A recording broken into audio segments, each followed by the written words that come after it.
De la iglesia de Sardes escribe: Esto dice el que tiene los 7 espíritus de Dios y las 7 estrellas. Conozco tu conducta. Tienes nombre como de quien vive, pero estás muerto. Ponte en vela, reanima lo que te queda y está a punto de morir. Pues no he encontrado tus palabras llenas no he encontrado tus obras llenas a los ojos de mi Dios. Acuérdate, por tanto, de cómo recibiste y oíste mi palabra. Guárdala y arrepiéntete. Porque si no estás en vela, vendré como ladrón, y no sabrás a qué hora vendré sobre ti. Tienes, no obstante, en Sardes unos pocos que no han manchado sus vestidos. Ellos andarán conmigo vestidos de blanco, porque lo merecen. El vencedor será así revestido de blancas vestiduras, y no borraré su nombre del libro de la vida, sino que me declararé por él delante de mi Padre y de sus ángeles. El que tenga oídos, oiga lo que el Espíritu dice a las iglesias. Sardes, la capital del antiguo reino lidio, estaba situada a unos 50 kilómetros al sudeste de Tiatira. El núcleo principal de la ciudad surgía sobre una alta y escarpada montaña que hacía de ella pues una fortaleza inexpugnable. Cuando Ciro el Grande conquistó el imperio de Creso en el 546 a.C., el rey de Lidia, Sardes, no se rindió y sólo por sorpresa pudo ser tomada. De igual estratagema se hubo de servir Antíoco III. El apogeo de la grandeza de Sardes tuvo lugar bajo el reinado de Creso, en el siglo VI a.C. Sin embargo, la fundación de Pérgamo le quitó mucha importancia. El año 17 de la era cristiana fue destruida por un temblor de tierra, pero con la ayuda del emperador Tiberio logró rehacerse. En agradecimiento levantó un templo en honor del emperador y de su madre Livia. La industria principal de la ciudad era la de la lana y la tintorería. Sus habitantes tenían fama de licenciosos e inmorales. La carta a la iglesia de Sardes es la más severa de las 7. La iglesia de Sardes había decaído mucho en su fervor primitivo y no se encontraba pues en los mejores momentos. Estaba en un estado lamentable. Estaba como muerta. Y el pequeño núcleo de cristianos fieles se hallaba amenazado de indiferencia en la vida espiritual. Por eso, el autor, con su severa misiva, de excitar a la Iglesia a volverse al buen camino. Ese es su objetivo.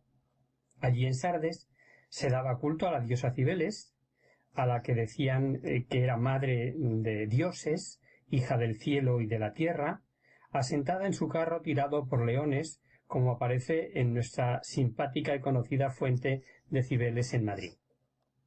El famoso historiador Heródoto habla de la fama de inmorales que tenían los habitantes de Sardes, y sin duda es debido a la creencia de que las grandes orgías con las que daban culto a Cibeles entraban esos conceptos de inmortalidad de los dioses en que los hombres pues se veían envueltos.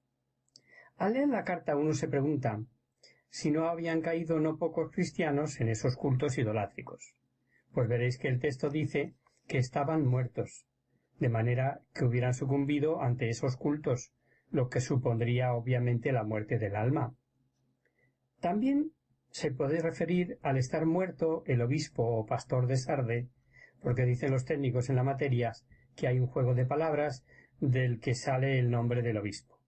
Bien, de una manera u otra, sabiendo que según el pastor así suele ser el rebaño, el caso es que con nombre de vivos estaban muertos.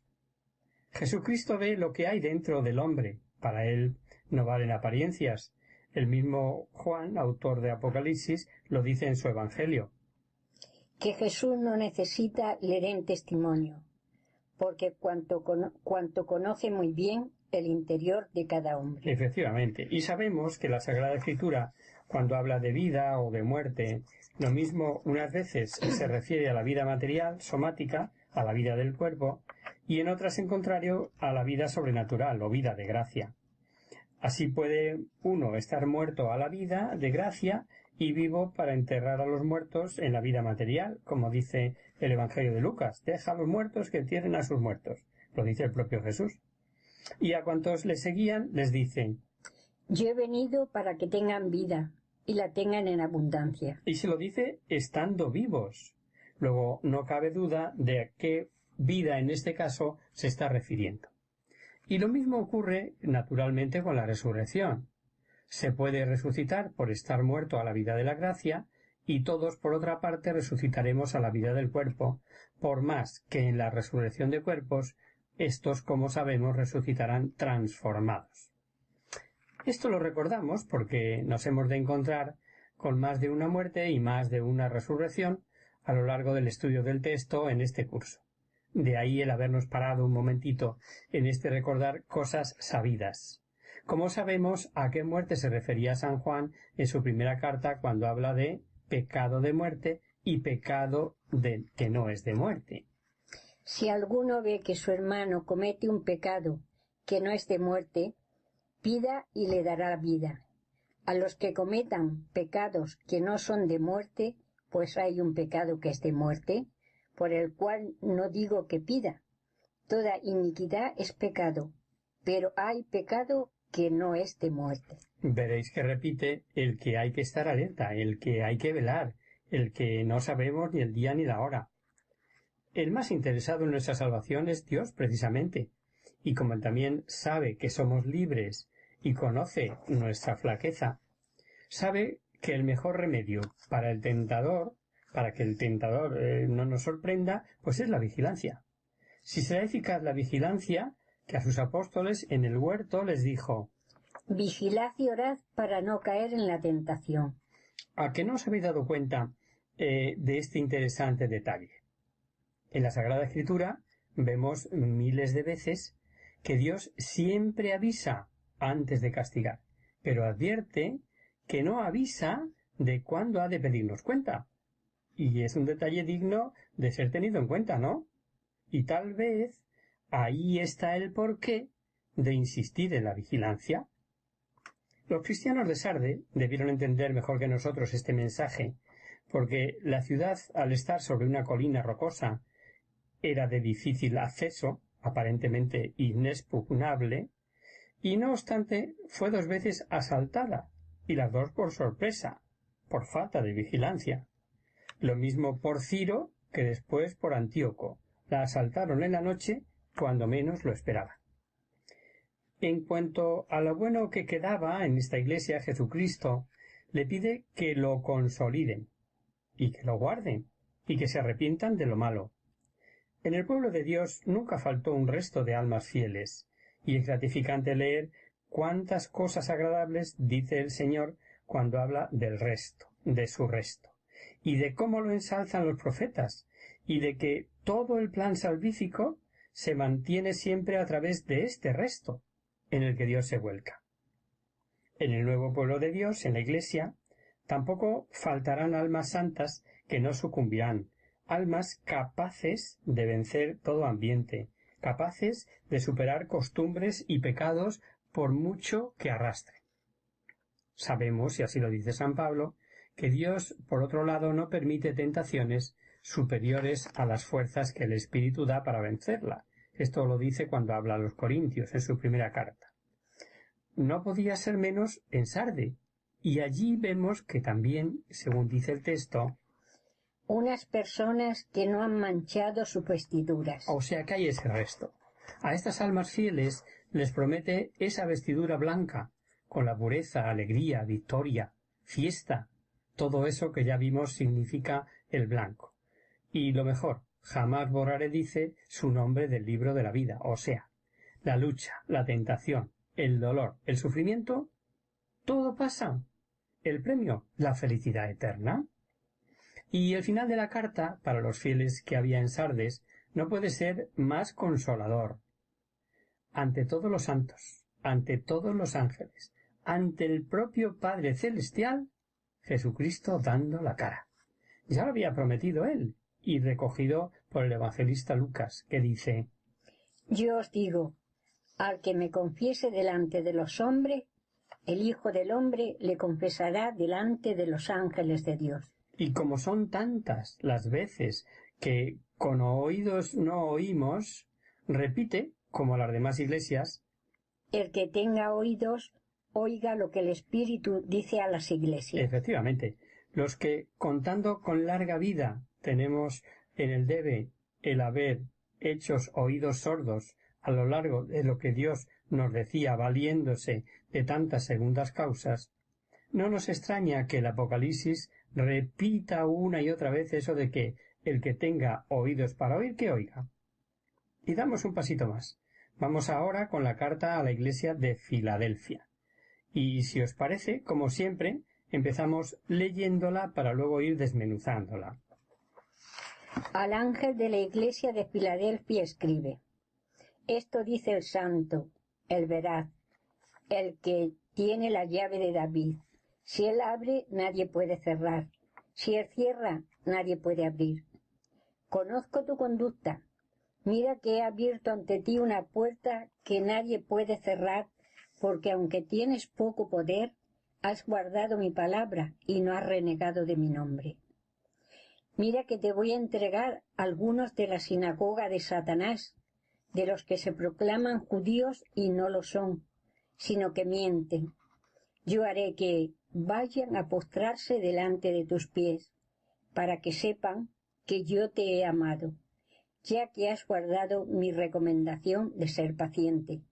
También yo te guardaré de la boca de la hora de la prueba que va a venir sobre el mundo entero para probar a los habitantes de la tierra. Vengo pronto, mantén con firmeza lo que tienes, para que nadie te arrebate tu corona.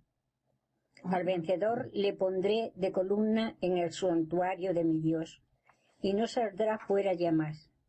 Y grabaré en él el nombre de mi Dios, y el nombre de la ciudad de mi Dios, la nueva Jerusalén, que baja del cielo enviado por mi Dios, y mi nombre nuevo. El que tenga oídos, oiga lo que el Espíritu dice a las iglesias. Filadelfia, ciudad de Lidia, a 45 kilómetros al sudeste de Sardes, había sido fundada por el rey de Pérgamo, Átalo II Filadelfo, que le dio su nombre. La ciudad estaba situada en una región volcánica como un centro de civilización abierto sobre la Frigia salvaje. El año 17 de nuestra era fue destruida por un temblor de tierra. Con la ayuda del emperador Tiberio pudo ser reconstruida, y en señal de agradecimiento cambió su nombre de Filadelfia por el de Neocesarea. Y no contenta con esto, levantó altares en honor del hijo adoptivo del emperador, Germánico, considerado como presunto heredero de Tiberio, que entonces se encontraba en Asia. Como en tantas otras ocasiones, el cambio oficial del nombre pues no duró mucho, y en la carta a esta iglesia San Juan hará alusión a muchos de estos sucesos. En la ciudad vivían bastantes judíos, probablemente por estar situada en una región muy fértil, y de los orígenes del cristianismo en esta ciudad pues nada sabemos, aunque podemos suponer fundamentalmente que debió de nacer de la predicación de San Pablo en Éfeso. La iglesia de Filadelfia, juntamente con la de Esmirna, es muy alabada por el autor de Apocalipsis. Y esta carta no contiene ninguna amonestación, si habéis estado atentos, ¿no? Los cristianos, que debían de ser pocos y de baja condición social, se habían mantenido fieles a la doctrina cristiana. Y el autor sagrado se complace en acumular en la carta sobreabundancia de promesas y recompensas. Ya hemos recordado que el Espíritu Santo aprovecha cuantos acontecimientos históricos vive la humanidad para que, valiéndose de ellos y de su recuerdo, al hombre le sea más fácil entender y creer en el mensaje. Y decimos esto porque en la carta a Filadelfia hay una promesa de que serían guardados los fieles en una hora en la que serían probados los moradores de la tierra. Lo que no cabe duda daba esperanza a unos moradores que vivían en una ciudad que ya había sido castigada con varios terremotos y destruida prácticamente por el que ocurrió en el año 17, como hemos dicho. Ofrece igualmente, como el premio, ser columnas de un templo indestructible, del que, como hemos leído, ya jamás se saldrá fuera de él. El cristiano que permanezca fiel hasta el fin se convertirá en una columna firme e inconmovible del templo celeste. Por eso dice que no saldrá ya jamás fuera de él. Sobre la columna se escribirá el nombre de Dios y el de la Nueva Jerusalén, y el nombre nuevo de Cristo. La acción de escribir estos nombres sobre el fiel vencedor significa que éste pertenece a Dios y a Jesucristo, y que es un ciudadano de la Jerusalén celestial. Hacemos ahora